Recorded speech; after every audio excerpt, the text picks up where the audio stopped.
Welcome to A Free Solution. I'm Kevin Wilson, here today, joined by Tim, the Freedom Variant O'Connor. What's up, brother? Hey, look, let's say a thank you to the people that listen to this podcast, not live with us, because they're I think they're kind of important too. You know what I mean? Like they're special.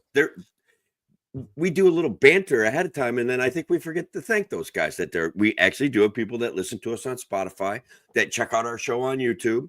And I think that's awesome. Listen later. No, you guys rock. Glad you're listening. Glad you're here. I know it's not always possible to listen to a live show. So we're glad you're listening whenever you can. Again, I have a bunch of podcasts that I love that I listen to, and I listen to like a psycho at 2x speed.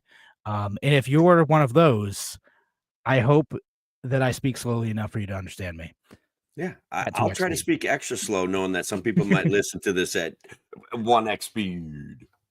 No, they have 1x speed. Speed, whatever. Yeah. I mean, if you listen, like I now it's broken me. If I go listen to a podcast at 1x speed, like I went and listened to like the Reason Roundtable podcast the other day, and I was like, man, they all sound like almost like drunk to me because they're just like so slow. And I'm like, why does it sound so weird?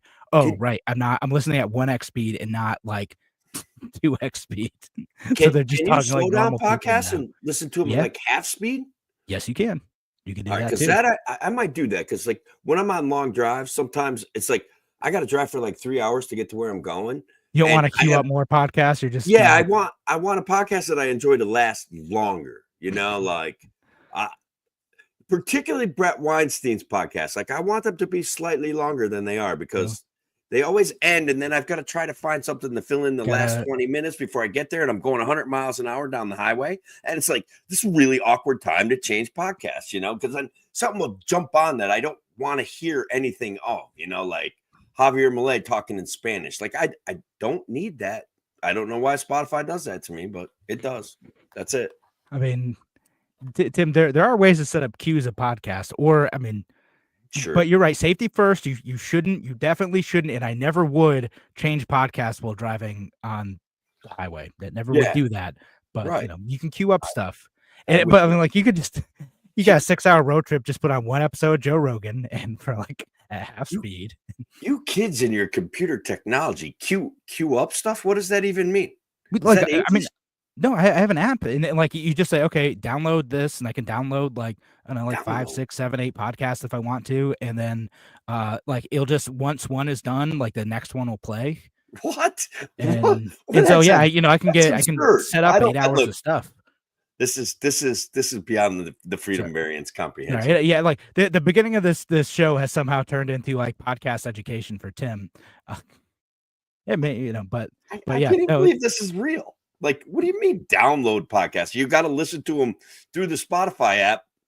And honestly, that's the only way to listen to them. That's the only way I figured out how to listen to them.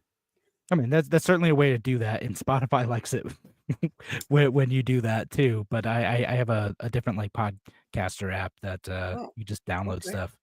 And because again, I will like queue up a road trip and not like, oh man, I need to make this one podcast last. I'm like, I bet if I listen to 2.5 speed, I can finish this entire book on the way.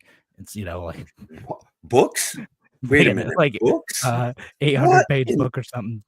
Wonders beyond my comprehension. Tim, again, road trip. Download the Libby app. This is a PSA for folks. Download the Libby app. You can download audiobooks on there. Like you just got to put in like a library card number, and if you're a New York State resident, you can get a New York City library card online. Like you don't have to live there; you just have to be a New York State resident. And the Manhattan Library has everything. You know, you got a ton of stuff. This is crazy. Tim, life hacks. You can download some books. Wow. All right. Wow. All right. That's awesome. All right. Anyway, so that's a long intro. That wasn't at all about the topics today because we're going to be talking about tariffs today. You know, and then other like random news. You know, y'all know how it goes. Yeah. But tariffs is going to be the main subject, and Tim's gonna give a good faith defense of tariffs and why some folks are interested. We're going to talk about that. Yeah. All right. I'm willing to give it a shot, Kevin. There you go. All right. So on that note, we're going to head in about 5 seconds. If you're listening on the live show, of course, leave your comments. Appreciate that. let us know what else we should talk about. Okay, ready, set, go. Now, an hour of clarity for exhausted people of our nation mired in toxic partisanship. Left versus right, us versus them. While we pay to keep our politicians fighting, how do we, the people, rise up and solve the great challenges of our time? We do it by embracing freedom and liberty. There may be no such thing as a free lunch, but this hour is as close as it gets. Welcome to A Free Solution. Welcome to A Free Solution. I'm Kevin Wilson today, joined by Tim, the Freedom Variant O'Connor. I'm here, brother. How are you? Living the dream, Tim. Living the dream. Living the dream, as they say. I love it. Absolutely. All right. So, Tim, Donald Trump is talking about putting a 25% tariff on everything coming in from Canada and Mexico. I'm gonna read the. It's not a tweet, I guess. It's something from what probably Truth Social, I assume. We'll read it just so y'all know, all the folks listening on WYSL, WLEA, WCKR out in Ornell too. Thank you all for listening. But Donald Trump on Truth Social. As everyone is aware, thousands of people are pouring through Mexico and Canada, bringing crime and drugs at levels never seen before. Right now, our caravan coming from Mexico, composed of thousands, are coming in. Seems to be unstoppable in its quest to come through our currently open border. On January 20th, as one of the many first executive orders that will sign the necessary documents to charge Mexico and Canada a 25% tariff on all products coming into the United States and its ridiculous open borders. The tariffs will remain in effect until such time as the drugs, in particular fentanyl, and all illegal aliens stop this invasion of our country. Both Mexico and Canada have the absolute right and power to easily solve this long simmering issue. We hereby demand that they use this power, and until such time that they do, it is time for them to pay a very big price. Yeah, that's the whole thing. Okay, so look, that's a hard one to start me being pro tariffs on, because it's literally going to punish poor people to control the governments of Mexico and Canada, and that's obviously absurd, right? Like that. Yeah, I don't think that rings true with. It's not going to hurt Justin Trudeau any. It's not.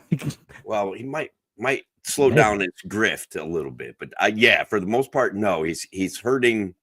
Like, what's going to happen to the price of my avocados, Kevin?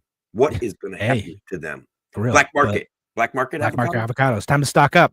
Right. Avocados and fluoride. I'm building a stash.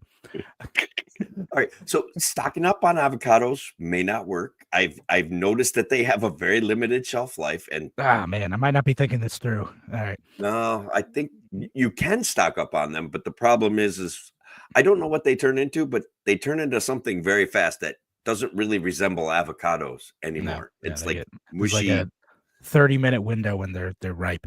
Yeah.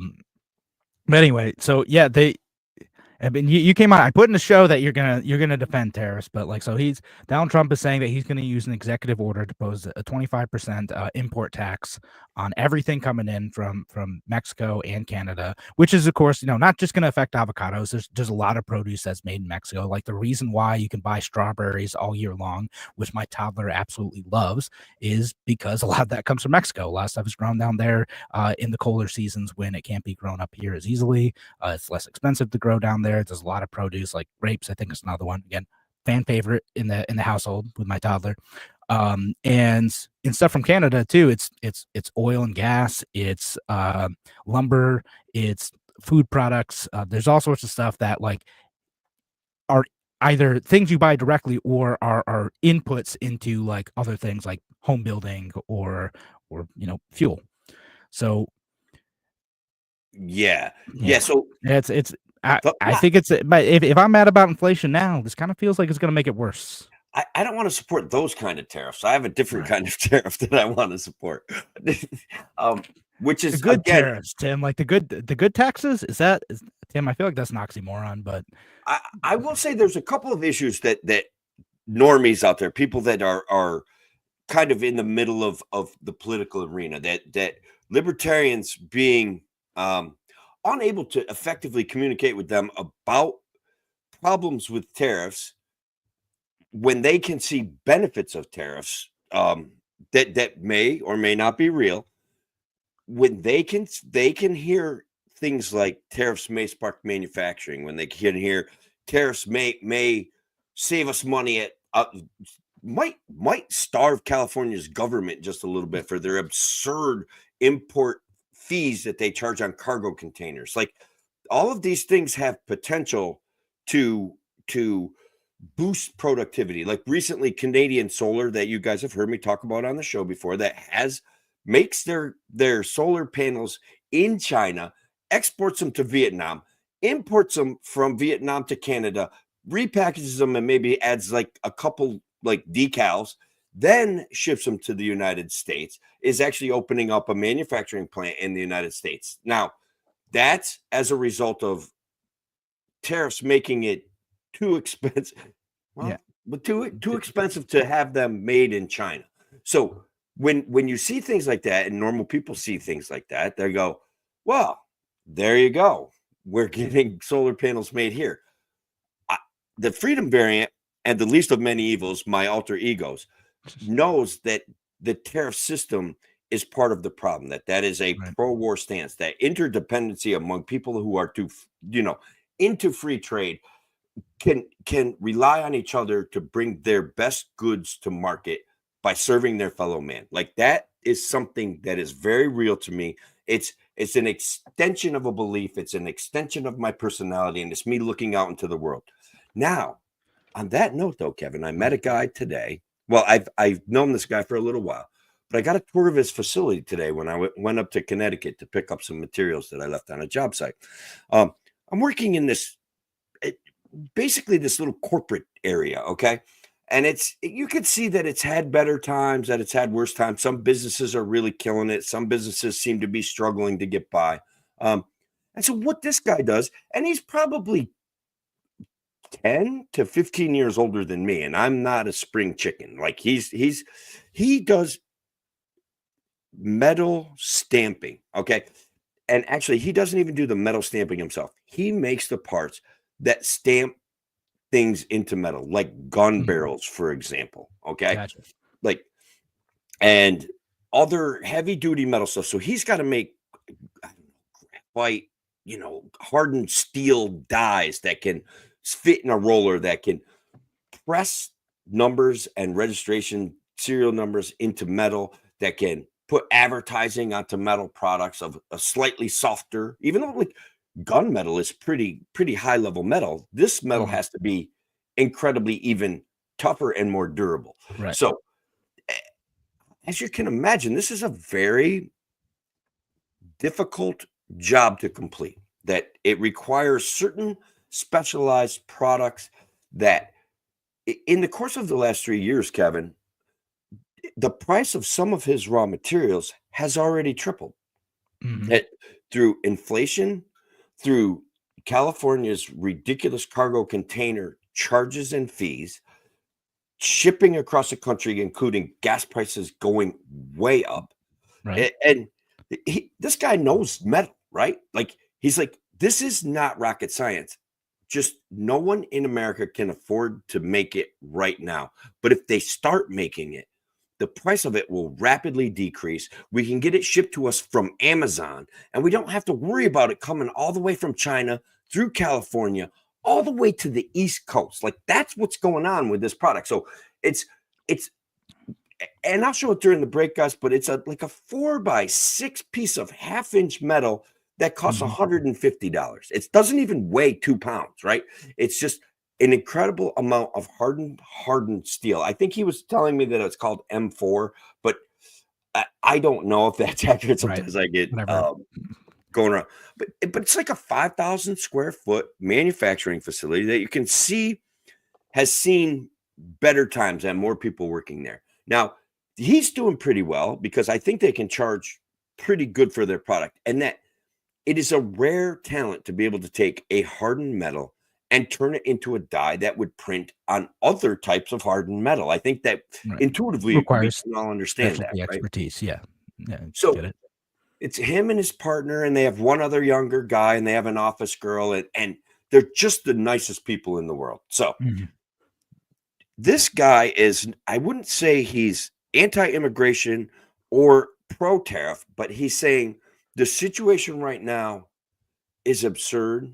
And we need to get to where we have local vendors for these things so that the supply chain doesn't crush them. And he's like, and look, Kevin, they take this little piece of metal and turn it into hundreds and hundreds of parts, right? Like they, he showed me one die that he does that I think it was slightly larger than the head of a pin, and it has actual letters in it that you can load into a device that will stamp whatever you want to spell into other metal. Like these things were so tiny, I couldn't even see them. And for an old guy, I have pretty sharp vision, right?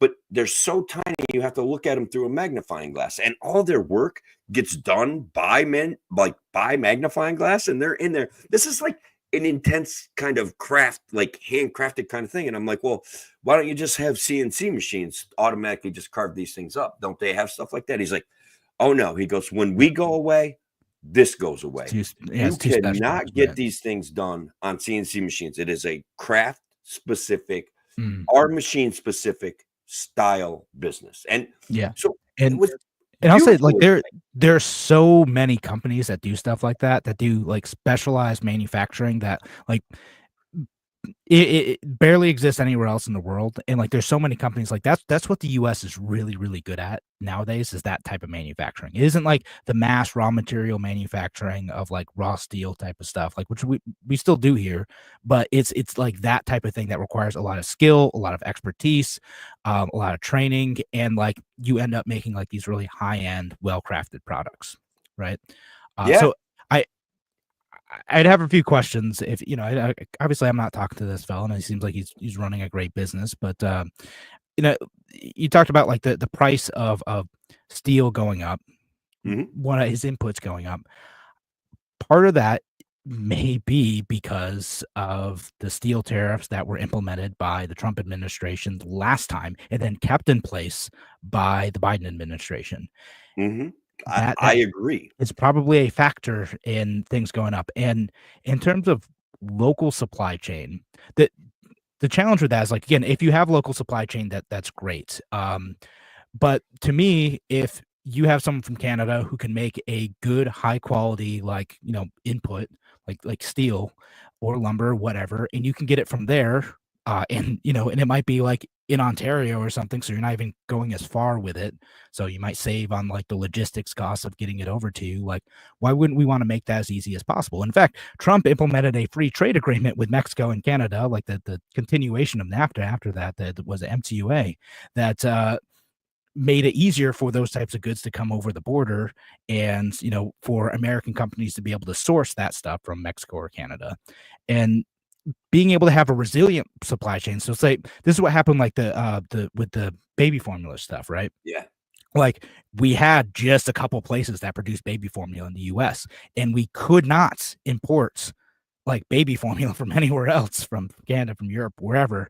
And when one of those goes down, when you don't have that resiliency, when you don't have like other like ways of being able to source materials, or in this case, a finished product, that's a problem. You end up with severe shortages. So to me, the best thing you could do is, you know, look to comparative advantage. Where can you get stuff made well, cheaper, and have multiple resilient sources of these things, so that like if one of your suppliers goes down or has a disruption, you have other ways of being able to get these goods, and focus on what America's really good at, that specialized manufacturing, not raw steel inputs.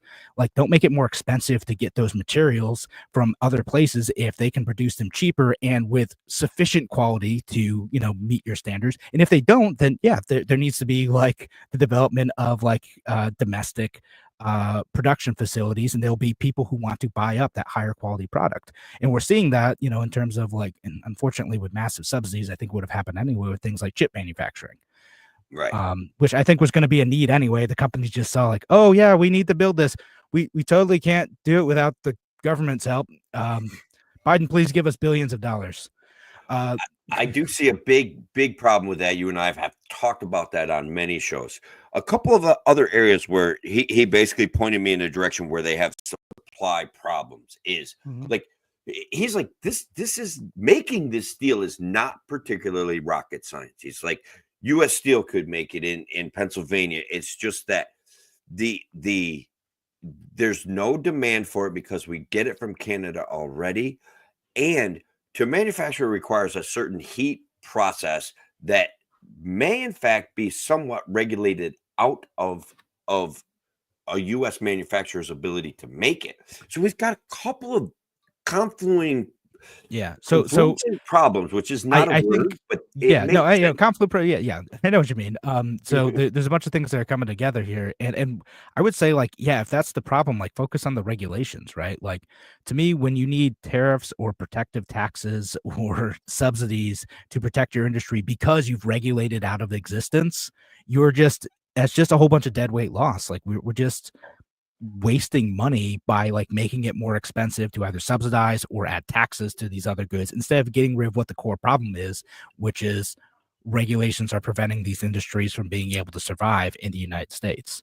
Right. So how do you answer the Canadian Solar situation where they are now opening a manufacturing facility in the United States to avoid basically trade embargoes and tariffs between the United States and China? The allegation was that Chinese Uyghurs were the ones making the solar panels and that they were doing it as real slave labor, not just low paid Foxconn people killing themselves, living 4 people in a dormitory kind of slave labor. Like they were in labor camps in horrendous conditions being forced to make solar panels.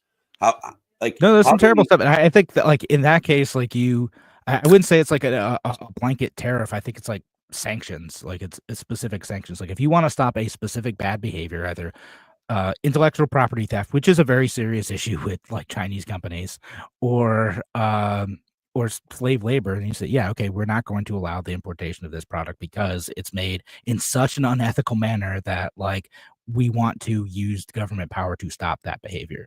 And in the case of, like, it should be illegal to, make goods with actual slaves. That's where I run into, like, that. Maybe I'm not a pure anarchist. I'm like, nope, that seems bad. We shouldn't do that. I'm okay with the government actually stopping that. Yeah. So I just find it very interesting that the case for spurring American manufacturing can be seen as a result of retaliatory tariffs, let's call them. And I think that when we speak to normies, we can say, hey, yeah, if we all trade with each other, everything's going to be cheaper.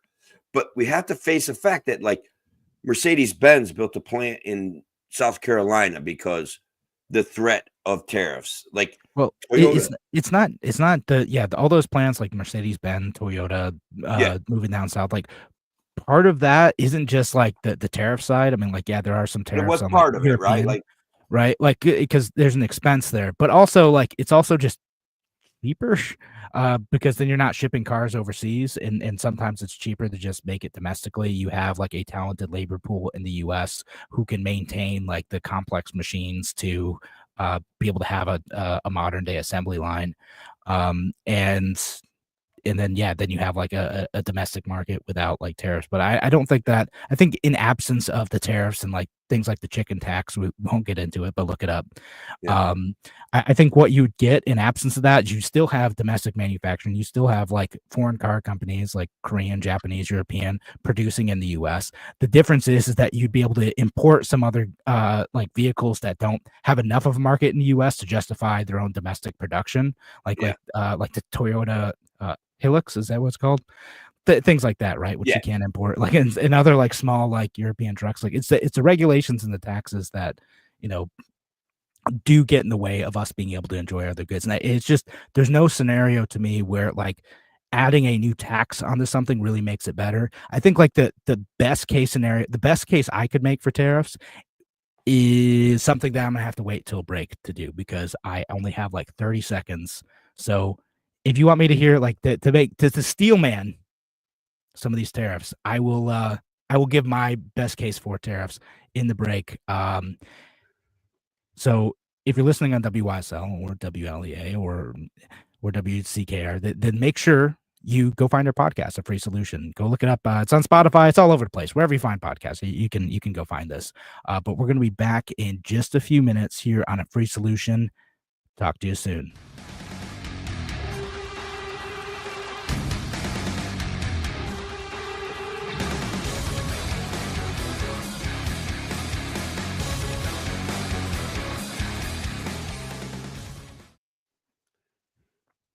All right. So the special bonus content for our viewers, right? Check this out. This is the piece of steel that I was talking about. It looks like about 4x8. It was a 1/2 inch thick. The guy's like, we used to be able to keep this around in bulk. And he's like, now I have to order it job specific from a supplier because in the last 3 years, the price has I think he said it went from $50 to $150. Now, obviously it's not obviously, I guess, but it's not a significant supply piece for his business, but it's very specialized. And he's such a nice guy that I just wanted to agree with him about everything. Plus, he was giving me a really cool tour of his plant, and you could tell that he'd invested his whole life in making detailed stamps to stamp metal with. And I don't know, it was just a great experience that I had today. The guy can make things for outdated guns that you can't just buy off of Facebook. So if anybody's interested in getting parts for things that may help functionality. It looks like my internet's dying, by the way. Am I breaking up with you? No, you're all right. Okay. So a very interesting guy, does a lot of custom work. And I don't want to say like he can make, illegal gun parts or anything like that. I think he does specific Get him in work. trouble, Tim. Yeah, no, he definitely does. He's a straight up guy. You know what I mean? He just was. Yeah. I just know that some of the people that buy his dies are definitely gun manufacturers, right? The people that are buying his stamps are in fact gun manufacturers. That's a very important part of having a stamp metal process is gun manufacturing relies on that. I mean, yeah, it sounds very cool, right? And then being able to make those things to go into other factories and produce an end product is huge. Again, that's what Americans are really good at because we have a ton of really smart, talented people here. Yeah. So actually, let me, because I promised this as the podcast only content, I'll give my Steelman case for tariffs, which is basically this. Like the best case I've heard is that there are certain types of industries that are so critical to national defense and security that you have to make sure that there's a domestic base for those, right? So we heard this with pharmaceuticals, right? Which is why places like Kodak here in Rochester were trying to get subsidies to get a pharmaceutical manufacturing plant here in Rochester, which it looks like they're eventually getting that up and running too. So that's a thing. So pharmaceuticals, chips, right? Because if Taiwan goes down, they're a huge source of computer chips that just really aren't actually made anywhere else right now. Yeah. Which is why they're trying to build Intel's trying to do that stuff out in Arizona.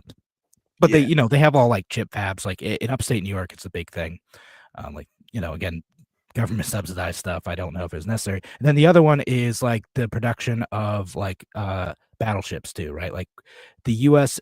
shipbuilding industry needs to be protected so that we're able to build naval ships here because we can't outsource that in the event of a major war, right? If we had a World War II situation, could we build the battleships necessary to protect the oceans around the United States? That's the argument. Now, how it works out in practice though is with things like the Jones Act. The Jones Act was meant to protect American shipbuilding. Jones Act reminder, you have to, if you're moving stuff between two American ports, you have to have an American built, American crewed, and American flagged ship. And so the goal of that was to make sure that there'd be plenty of domestic shipbuilders to make sure that we can move stuff between ports. What actually ended up happening is that you get weird stuff where people will move things to ship things to Canada, move it a mile, and then ship it back down to the US so they can get around the Jones Act rules, or ship things to another neighboring country, do the same thing, or they'll just move stuff by rail or over the road freight instead of using a more efficient shipping route. So that's how it ends up. Like, again, but the protectionism like might have good aims. It might have even logical aims in some cases, but like it doesn't always work out the way that we expect. And like with things like the Jones Act, we end up worse off from an American domestic shipbuilding capacity point of view than we would have been otherwise. Absolutely. So I think that we've lost this competitive edge. I think when we go back to the show, we'll do just a little bit more. I'll come back to. I passionately argued against tariffs Friday night in Liberty ROC's spaces. He's a libertarian who went down the Kennedy support route and has a number of great friends. I've always found, and I used to participate in his spaces back when he first started them up. And I always found that Kennedy supporters were arguably close to what you and I want to see from the government, which is A, less of it, B, what they do, we want them to do it well. I do think that, and I think that they'll understand that this is one of my criticisms, that they found something in a person that I don't think is possible to find in a person, but we'll see, because you actually posted something that he's up to that's actually pretty cool, and maybe we should talk about that in the next segment too. Yeah, no, I figured we might get to that one today as well. Yeah, that was a good one when you posted that. I was like, Kevin hates RFK, and he's like kind of posting something in favor of RFK. I have a nice thing to say about him on this. Yeah, it was nice. It was good. Yeah. All right, so yeah, we'll head back in like 3 seconds, and yeah.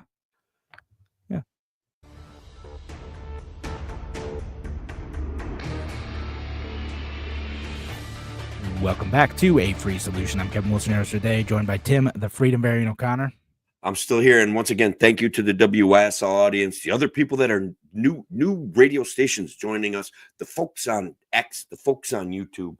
Like, leave your comments, leave your questions. The people that listen to the podcast at other times, all of you guys are incredibly important to what Kevin and I are trying to do, and that is share rational discussions about libertarianism. So I did want to talk about a couple of last things when it comes to tariffs. I think during the break, you discussed a couple of areas where you felt it might be important to have some sort of tariff and government subsidized kind of protection scheme. Well, I didn't say I agreed with it. I just said I could make a logical case for it, and that's like, that's right. Yeah, I'm sorry. Yeah, I did say I agree, because it starts with me like making the case for tariff and ends with me trashing the Jones Act. So like, so it's beautiful. My passionate defense of a no tariff position was that what we really have in America is a problem with government getting involved in business and creating expenses, from high corporate taxes to a lack of the ability to develop. And that if the American people were free to compete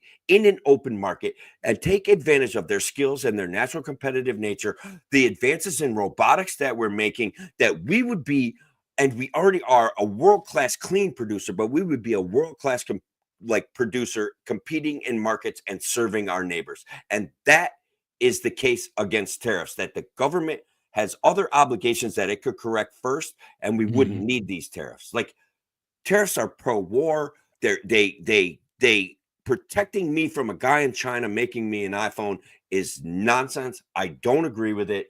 And I think we could all do better. So that's where I come down at the end of the day on tariffs. But I was very sympathetic to this guy. He was very persuasive. He wants lower energy prices. I think that he feels that would have a drastic impact on his business. I tend to agree with him. So it was a great day. It was a very interesting conversation. It was great to see this old technology and these skilled craftsmen. I just want to connect the lower energy prices. This person was in New England, right? Like, they're correct. Yes. Right. So New England could ship in a bunch of liquefied natural gas, but you know why they can't? The Jones Act. That's correct, Kevin. Another reason to abolish the Jones Act. It does keep energy prices high, and it has implications for politics over in Europe too, because like we don't have like the domestic capacity to like just ship stuff over as easily. And the Biden administration also made it difficult to ship that stuff for climate change reasons. Just bad all around. Just so much bad going on there. So I do want to get to this comment too, just because we want to make sure we're talking to our audience. Rock Control and X says, by American standards, I would argue upwards of 50% of the Chinese population are slaves. They don't get to choose their job, where they live, who they live with, and they cannot move freely throughout society. They're monitored 24/7 and put in prison if they act out. Yeah, man, that's fair. The Chinese government is not great. Which is why we should let the talented people from China just emigrate over here and make it easy for us to take those talented people and put them in our universities and let them start companies. There's my pro-immigration stance for the day too. No, I think that's a reasonable position too.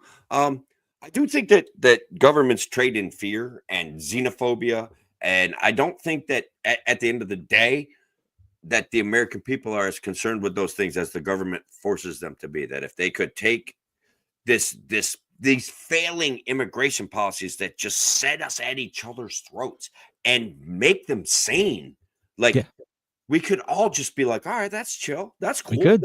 I mean, we could make the process like orderly and have it make sense and like just be set out clear paths for people to do stuff. Instead, we've created a lot of really bad incentives where like the only way to get in is by sneaking in, and that's bad. We shouldn't have a system where that's the only way to get in. I don't think we're gonna go down the immigration rabbit hole today, but no. I'm gonna put you on the spot, Kevin, because you and I have argued over RFK. While we basically agree on a conclusion that we feel he's a statist, right? That he's a guy that's going to take government power and use it to what he determines is the best possible use. Give us another food pyramid, for example, those kind of things. But we found something where I think we like what he's doing, and this one's a little complicated. Yes. So I'll introduce by reading the headline of the article from the Washington Post. RFK weighs major changes to how Medicare pays physicians. Is that the one where he is going to basically take on the AMA and some level defund them, correct? Right. So the AMA, the American Medical Association, is a very, very powerful group that determines a lot of healthcare policy in the United States, right? From, caps on how many doctors there can be, like literally like they make it so that we have fewer doctors, even if there are people who would be qualified to be doctors. They cap it. And they advocate for things like, or have advocated before for things like certificate of need laws.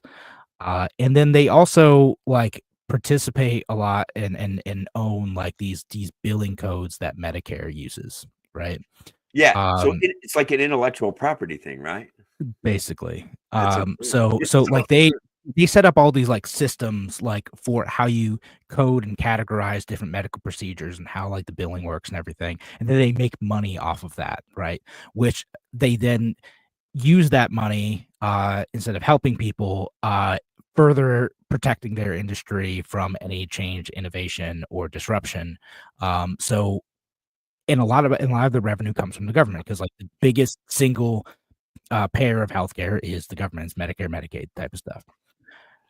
RFK, I'm gonna have to I have to say something nice about him. He wants to disrupt that. Now he wants to do that because like he just doesn't trust like the medical system generally.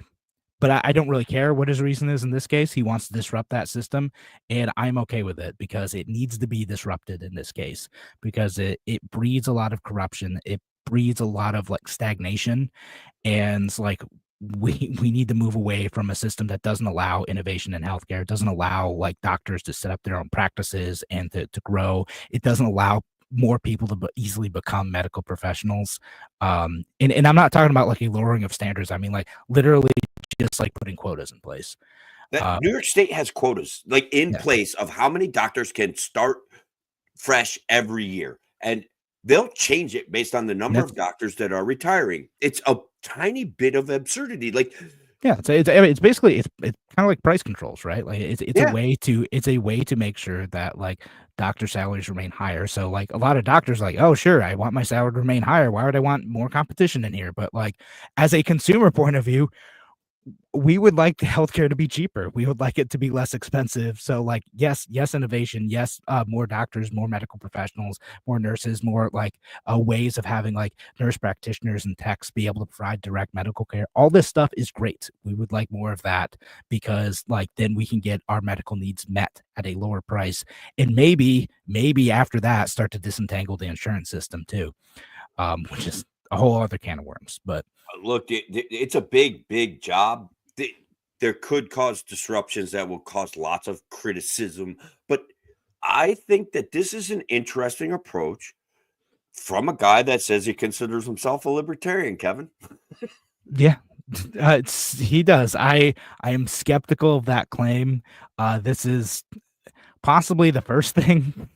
What I wouldn't say the first. I think I've said other nice things about him before too. But like Sure. one of the few things where like I'm like, no, he's in the right direction. And what's funny is I see like libertarians and like the liberals too, the pro reform abundance agenda liberals are all like, yeah, actually, that's great. Like we should make it easier for us to build our capacity for medical care.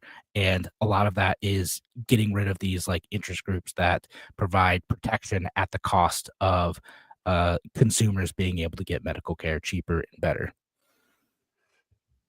Look, that is what libertarianism is all about. That we firmly believe that man serving man with his skills and his love and his passion is the way forward into history. Like that is what will take us to Mars. Will make Medicare or medical care shrink as a percentage of GDP.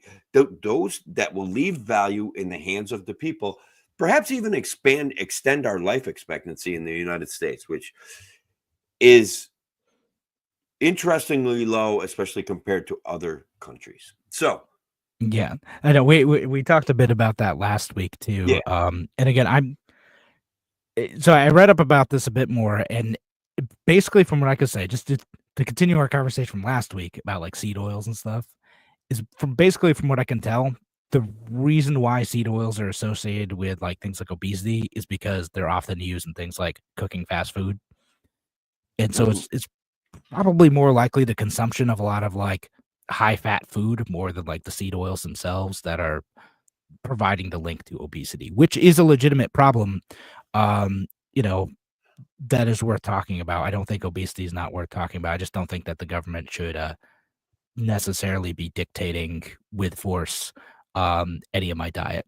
Like I would say like people like Michelle Obama took like a slightly softer approach to this, although they did get the schools involved. But like most of it was like, hey, just try to eat healthy and exercise. Like, okay, cool. Yeah, that's good, I guess. well, And the interesting part is that that's where it meets up is in the school system. Um, I am concerned about addictive items in our food. Like I had a burger at Wendy's today, Kevin, and it was so good for me. Like it was so not good for me. It was so absolutely delicious that I'm like, I think that they put some sort of drug in it. Like that's how I good it mean, was. Like the I drug is cannot salt make and fat. something this good at home. Do you know what I Tim, mean? And Ti- it's like, Tim, Tim, the drug is salt and fat, right? Like that's what it is. Like it's I like hope so because I because like like salt and fat.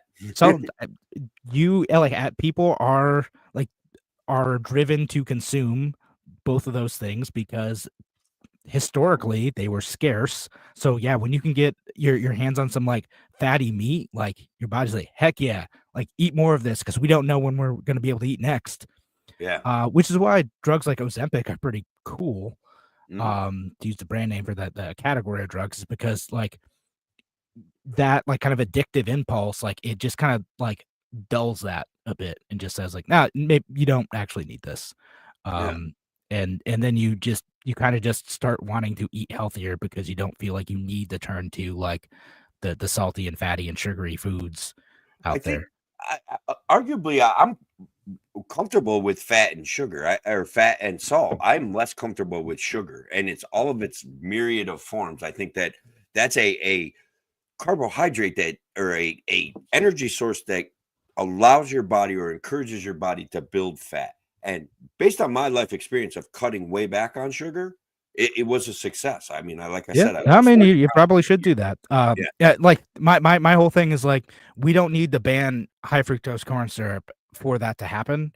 We just need to stop subsidizing corn production, high fructose corn syrup, and adding protective tariffs on sugar, which is another thing that we do. So there you Um, go. so we could just get rid of all that stuff, and like things will kind of work out a little bit better. Libertarianism saving the world from obesity right there. Make Yeah. sugary foods more expensive. Period. Yeah, I mean, just taking away the subsidies. That's all we Yeah. got to do. We do a bit of that. Like again, sugar, high fructose corn syrup, whatever. It's all it's not exactly the same, but it's either one's not going to be good for you. All things in moderation. So it's how it is. Like just I don't want to ban it. Like I want to have like a soda like once a month, which is about what I do about now. Yeah. I want to be illegal, but yeah, like it does stink if you have children who are drinking like 6 sodas a day, that type of thing. Like, yeah, that's not good. I don't like seeing that. I don't, but I don't think that the solution, just like drugs or anything else, is to ban that for everybody. I think the solution is to help people make better choices through education, and kind of changing the culture. Yeah. Look, ostensibly, I'm with you. I do want to have a real societal conversation, and if we can get to where, not so much as a prescription, but as an awareness that some of these foods, that the foods in the center of your grocery store, you should eat in very moderate amounts. I think that would be a successful strategy for the government to use. Now, of course, the threat and the temptation for them to use force. Oh, I mean, you could go the Cass Sunstein model. Yeah. Which is what I'm gonna have to look it up, but basically like a libertarian nudge is what he called it. Yeah. Something like that. I'm gonna go look up the exact term for it, but he was in the Obama administration. Interesting guy. Glenn Beck talked about that dude a lot. Cass Sunstein, if you remember. If I remember correctly, he was absolutely did not like him. Am I right about that? Oh yeah, hated him. But no, he has some interesting things to say about things like that, like grocery store choices, for instance. But we're gonna have to get to those during the break. So thanks again for joining us here on A Free Solution. We're gonna be back in just a few minutes. Talk to you soon.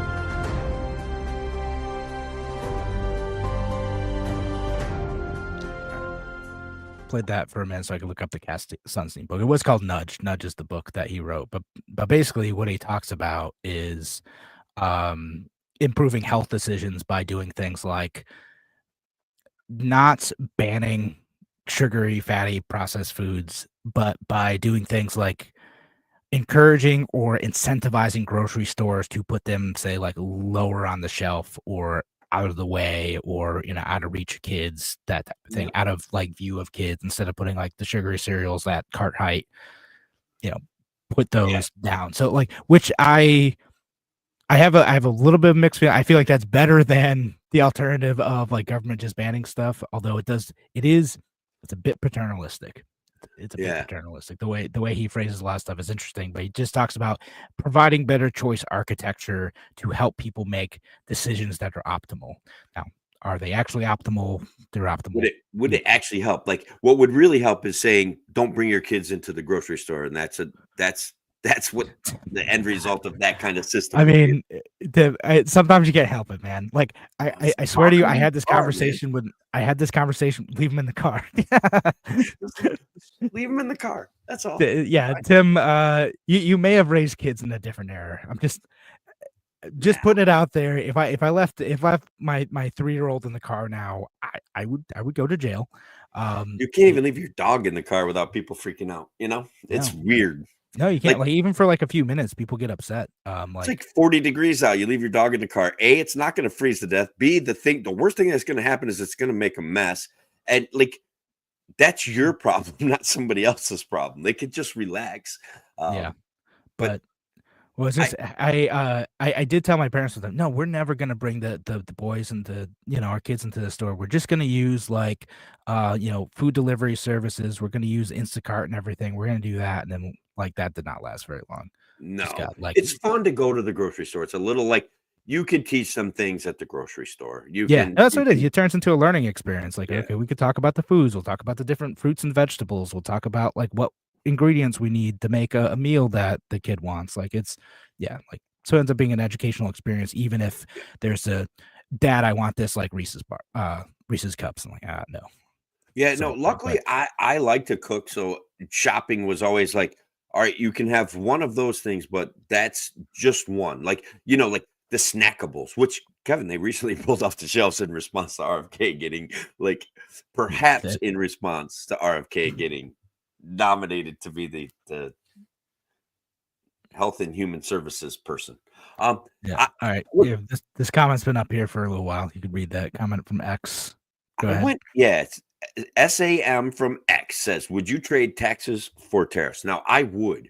I went down a number of wormholes on this whole situation, even in how it related to Adam Smith's Wealth of the Worlds kind of book. And I didn't get to a point where I'm comfortable saying one or the other. I will say that the book was written at a time when he was obviously anti-tariff and pro-free trade. That was before the income tax even existed.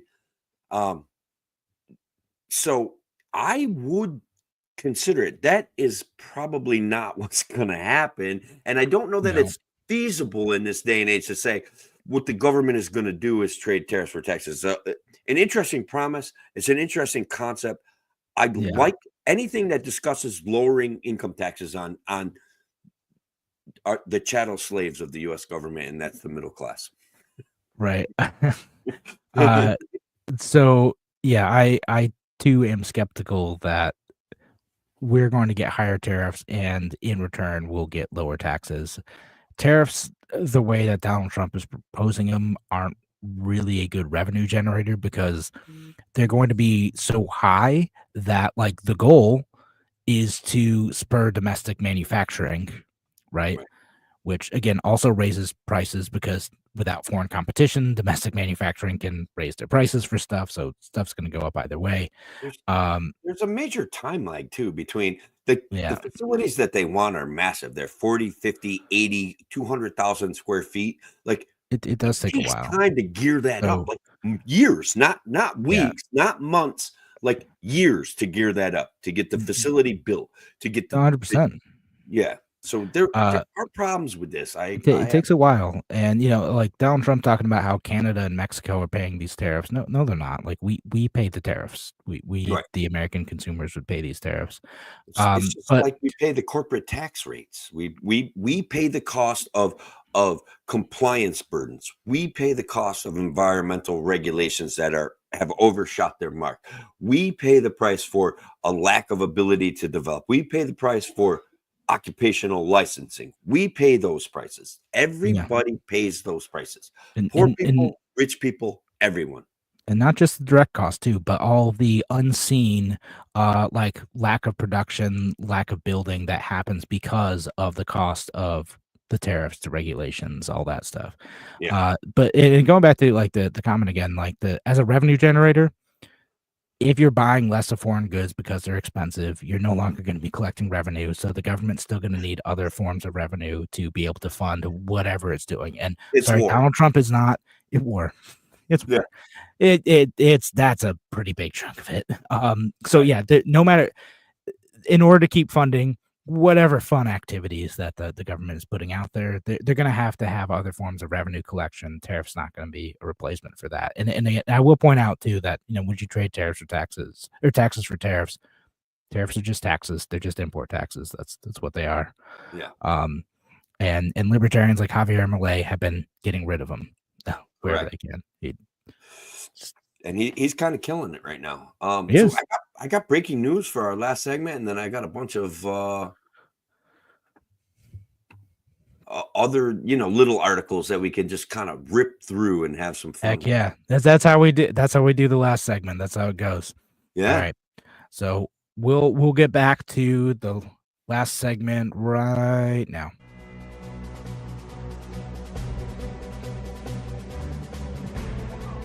Welcome back to A Free Solution. I'm Kevin Wilson, your host for today, joined by Tim, the Freedom Marion O'Connor. Oh, I'm here, brother. So look, once again, thank you to everyone that joins our show. We appreciate it. Thanks for joining us on the podcast. Kevin and I are having a blast. We've got some big things in the works. Our radio show just got picked up by a couple other radio stations. Thanks to Bob and Bob for that. Kevin, I got breaking news, though. Breaking news, literally minutes before the show started. And I think that people want some accountability for the miscommunications that came directly from the government about the COVID-19 pandemic. All right. Yeah. Dr. Jay Bhattacharya has been tapped to lead the NIH. Now, this guy has gone from being banned on Twitter and not having access to his Facebook platform to becoming a guy who has been speaking rationally about some of the miscommunications that have happened with COVID. What do you think about this? It's interesting. So again, he was one of the authors of the Great Barrington Declaration, right? Correct. You remember that? I'll be honest. I even fell for the way that the Great Barrington Declaration was presented in the mainstream news. When in fact, when you actually read it, you kind of could pull back and be like, "Hey, they're saying some of these things aren't going to really work." Like having kids wear masks when kids don't seem to be susceptible to COVID is going to hinder their development in school. They said things like that. And there was lots of real doctors, real developmental psychologists that got absolutely smashed by the CNNs of the world and the ABCs of the world and the MSNBCs of the world. Like just a wild thing. So Stanford doctor, I believe, kind of has been presenting rational information about COVID that he felt was important for the world to know. Got him banned on Twitter, got him banned on Facebook, and got him maligned all over the mainstream media. And now he's going to be the director of the National Institute of Health. I love it. I love it. I'm gonna be honest. Yeah. No, it's interesting. Again, he was kind of one of the few folks who was quite skeptical of the approaches that the government was taking to COVID. And yeah, he got roasted for it. Had some very real consequences. And he like to be fair to him too, like he's like again an actual doctor. Like he wasn't like just some random person who didn't know what they were talking about. He had some like actual credibility in terms of being able to provide that skepticism of how the government was approaching COVID and the trade-offs. I think he has an economic background as well. And so leading the NIH is interesting. This is one of the more interesting ones that I think I'm optimistic to see like a level of appropriate skepticism with expertise in terms of like how we approach government health policy. And hopefully that works out well. Yeah, look, Kevin, I was promised revenge. This looks like a step in that direction. Revenge. Yeah, I wanted revenge. When the mainstream media was telling me that Trump was out for revenge, I'm like, that works for me. Let's do that. Let's go for revenge. Revenge. Yeah, I think you got called a bunch of names for that one on X.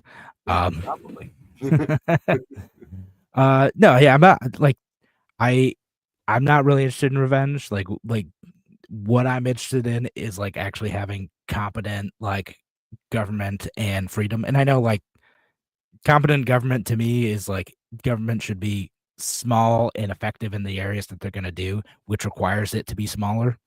Yeah. I would love to see more of that. I would love to see like more of people who know what they're doing, who like have been in the system and know exactly why it is both cumbersome down to evil, right? Like who know exactly why these systems are terrible and then can use that expertise to pull the machinery of the bureaucracies apart and get us to something that is like a lot more functional in terms of being able to build a free and successful society.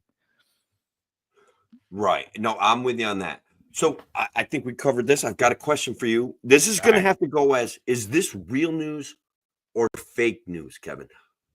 Amish Trump voters went to North Carolina and built 100 tiny homes for hurricane victims that are unable to be used because the North Carolina Building and Code Division have declared them not fit for habitat. Real news or fake news? That certainly sounds like something well within my narrative of how government works. So I'm going to say it's real.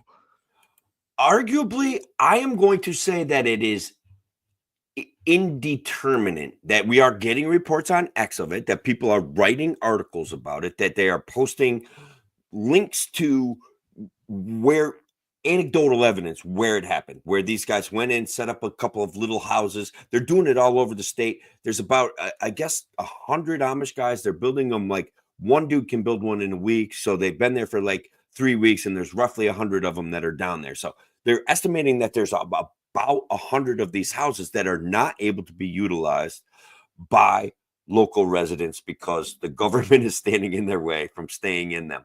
Now, do I know that it's true? No. It was sourced multiple times on X. I found a couple of articles from PJ Media, which does occasionally break good news. I found a couple of like local articles about it, but it's hard to say whether it's actually factual. But yeah, gosh darn it, Tim. If we had the time to be real journalists, we could figure this out. We could drive down there and check it out. It does seem plausible.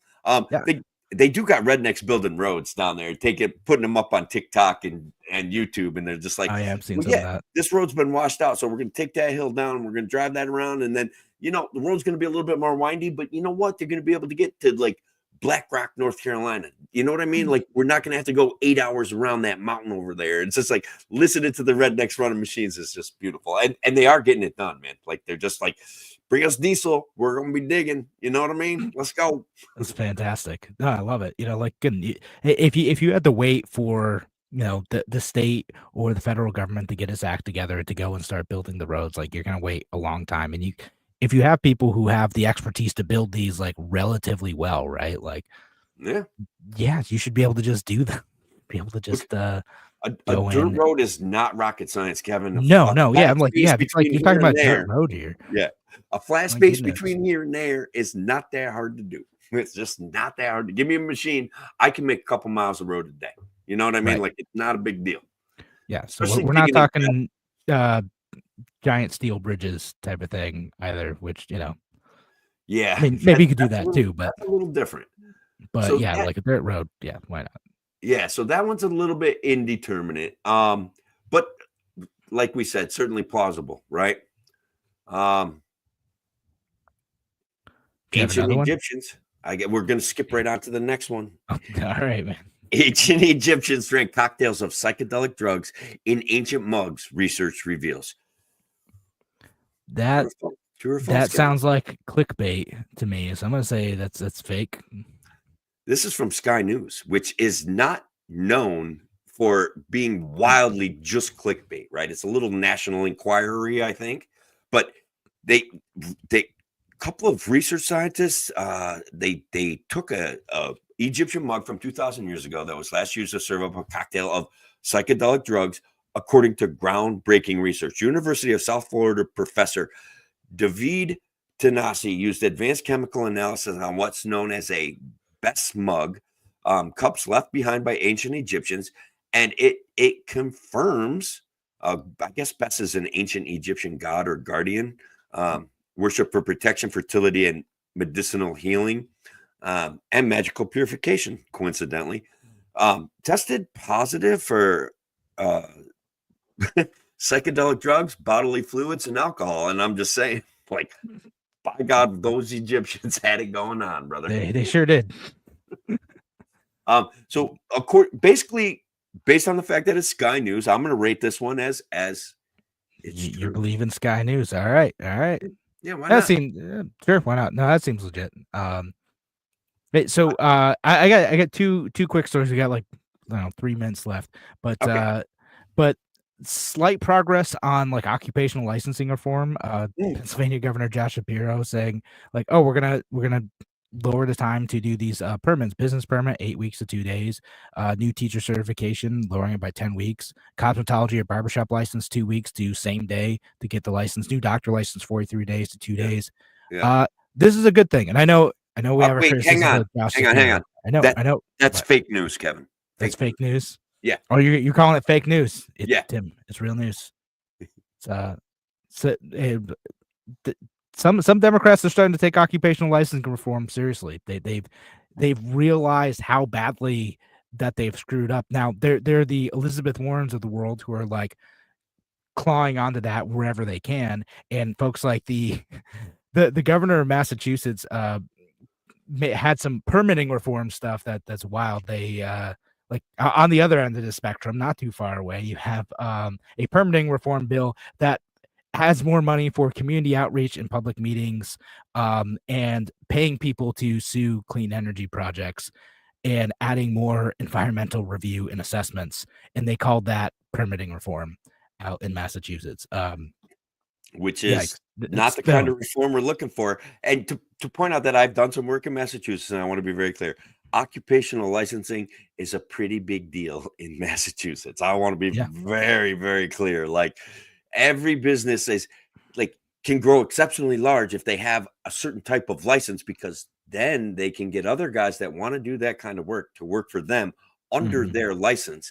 And it's just like it's a little bit obscene how big a business can get without any competition, because they got the right permits. They can just sell their thing. And that's, again, one way that government makes it harder for people to innovate in a lot of these spaces. So Josh Shapiro doing good things on that front, on the occupational license. We'll just keep it very narrow, just occupational licensing. He's good. Governor of Massachusetts, bad stuff. Terrible. Do better. Be human, for God's sakes. You know what I mean? I know. Like, let's go. All right. So on that note, though, we are out of time for the radio show. Thanks again for joining us here on WSL, WLEA, WCKR. Y'all are great. Thanks for listening. Appreciate you being here. Have a great night, folks. Take care.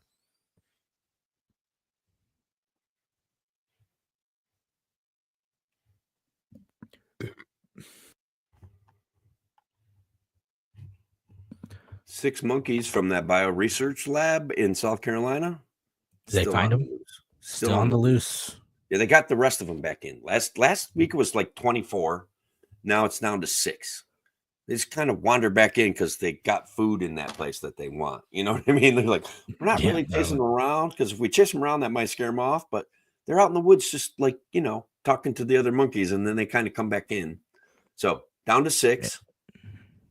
And have they started forming a society yet to compete with the humans? That's, I think, the real question we're all asking. Yeah. That would be nice. Genetically modified monkeys out there being like, you know what we'll do? We'll make solar panels. Right. You think where are their wages? What's their comparative advantage? Like, maybe they can produce some good stuff. I would imagine they could like, look, I think that making solar panels has got some potentials for toxicity and heavy metal exposure that perhaps China has a competitive advantage because they don't give a crap about that stuff. There's probably some truth to that. Yeah, they might be a little bit more lackadaisical about companies that expose their people, their employees to toxic chemicals in manufacturing process than American companies. And you know what? There's certain levels of like, you should have informed consent when you're working with dangerous materials. Like you should know that. I'm not like you should ban all dangerous materials all the time, but like you should know what you're getting into as well. And I'm not like fully libertarian, like, it doesn't matter, do whatever you want. Like, no, if you're doing something, you're putting stuff out there that can hurt people, like, you got to be careful with that, and you got to make sure the people working on it know what they're doing. Arguably, because you can't watch them every second. Like you're trusting them to do a job. And they need to know the hazards of the materials that they're handling. Exactly. I think it gets a little bit overdone when you have a material hazardous handling for like aluminum. You know what I mean? Sure. Like it's like not powdered aluminum foil. Like, okay, you might cut yourself. I get it, but it's pretty stable. But like, okay, so again, maybe the government goes too far. Real quick, out to Shelly. Yes, I'm going to listen to that tomorrow. I saw you post a link on my YouTube page. I'll check it out, or our YouTube page. I can't remember if it was mine or ours, the free solution page. Fuck it, I've got a brain injury podcast. So like for if you're listening on the podcast, Shelly's thing. It's a real thing. Shelly is a real advocate for helping people with brain injury. She knows a lot of people in that business. I'm sure it's going to be interesting. I can't wait to check it out. So actually, slight announcement related to like where we post stuff. We're gonna start kind of consolidating where we post things. So consolidating posting stuff on just a free solution YouTube page and just a free solution Facebook page. And the reason why we're doing that is just so like if we were to say want to attract advertisers to the show, we could point to like, hey, here are the pages that are doing really well. So if you're listening to this on Facebook, go subscribe on YouTube too. To the free solution YouTube. We're going to still keep broadcasting on Tim's Twitter page because I am too cheap to pay for Twitter and too lazy to start a free solution Twitter account. So we're just going to keep going on Tim's page. It was so worth it. It was the best $200 I've ever spent. You spent $200 at this point? Something like that. 150. I don't know. Oh my goodness, man. It's crazy. Okay, so did we ever settle this, Kevin? The true or false, Kevin? Real news or fake news? Alligators in the sewer of New York City. Is that real news or fake news? I don't know. I thought that was fake news. I thought that was a fake thing. Can't live down there. Yeah, it's fake in New York, but it's real in Oviedo, Florida. They have video cameras down in their sewers, and they are like they have found in. Yeah, 5'10", a 5-foot alligator, a 7-foot alligator, like they're literally getting into the sewage system and just being like, all right, I can live here. Garbage gators. Why not? Life finds a way, right? That's what I'm saying. It's kind of gross, but it's real. Why not? If they're happy there, I know gators, they're basically older than dinosaurs. They find all sorts of ways to adapt. Yeah, absolutely. Last but not least, I see some people on Twitter are paying $5 for avocados, and they're like the new 25% tariff is going to take their avocado to $6.25, and I'm like, where the heck are you living, man? Like, what is going on? Buying like single organic avocados from Whole Foods. What in the world are you doing, man? No, listen, like, just go shop at Aldi. Like, Aldi has cheap like bags of avocados. Like, it's not, like $2 for like 4 of them or 5 of them. It's not. Walmart averages about $1 an avocado. Yeah, and sometimes they're as hard as rocks, so it's like, not even worth the dollar. I've tried to ripen up. Have you ever tried ripening up avocados? Just wait. That's the only way to do it, because if you put them in a microwave, like you can read suggestions on the interwebs, and I have yet to find one that works. I've been very disappointed. No, I mean, like that's the only other thing I've seen is like you could put it, because I think like some fruits and vegetables like have like an off gas that like will ripen other fruits and vegetables. I've heard that. Like, so if you put it in like a closed container with like a browning banana or something, it'll yeah. That's one I've heard. I have no idea if that works. I've never tried it. I've never been like I've got to have this avocado like ripe by the end of the day. Yeah. I'll just eat the rock hard avocado. Well, the issue is always, it's like, hey, I'm making tacos and I need avocado. And it's like, all right, well, I've got this really hard avocado. What am I going to do to make it less hard? And apparently there's nothing. Yeah, keep them in a bag on the table. Yeah, just keep them in a closed container. I'm trying to remember what the gas is. I forget what it's called. But anyway, yeah, that works. But also, you should not be paying $5 per avocado. That feels like an exaggeration. So there's a chance that's not real. Well, I think that it was somebody disconnected trying to lecture about Trump's tariffs. And so, okay, you know, Yeah, I mean, what's the joke from Arrested Development? Like, "Oh, come on, Michael, what does a gallon of milk cost? $20? Whatever it is." well, Seal I of can tell blue. you that the banana duct tape to a wall that was kind of going viral recently just sold for $6.2 million. I mean, have you caught any of this? Let me see if I can do a screen share so you guys know what I'm talking about. This is wild. This is a wild situation here. This is a piece of art created by Maurizio Catalan, who was born in Padua, Italy. His mother was a cleaning lady and his father was a truck driver. This guy created a banana duct taped to a wall, called it comedian, and literally just sold it for $6.2 million. Would you pay $6.2 million for that, Kevin? If I needed a good tax shelter, yeah. I mean, isn't it just money laundering? Isn't that what's going on here? Like something's up. Could be. I mean, like, could be that. Could be just dumb luck or talent. I don't know. I'm trying to read into what this could possibly really be. You know, like what are we looking at here? Like, yeah, I mean, that's as a way like people buy up like art as a way to like basically hide their assets from taxes all the time. Like, it's got to be something like that. The most Sam would have won is 1.5 million. It's too late. The bidding's over. Yeah. All right. So on that note, though, I think we're gonna call it a night so I can get this thing edited. Yeah, you've got a job ahead of you. Yeah, everyone listening, hope you have a wonderful Thanksgiving. Safe travels if you're on the road. Appreciate y'all. Very grateful for all of you who are listening, participating in the show, especially. Y'all are wonderful. This is what makes this fun to do. Yeah. Thanks, guys. I appreciate it. As always, we'll see you next week. This has been a blast. I love it, man. Thanks, Kevin. Yeah. Good night, folks.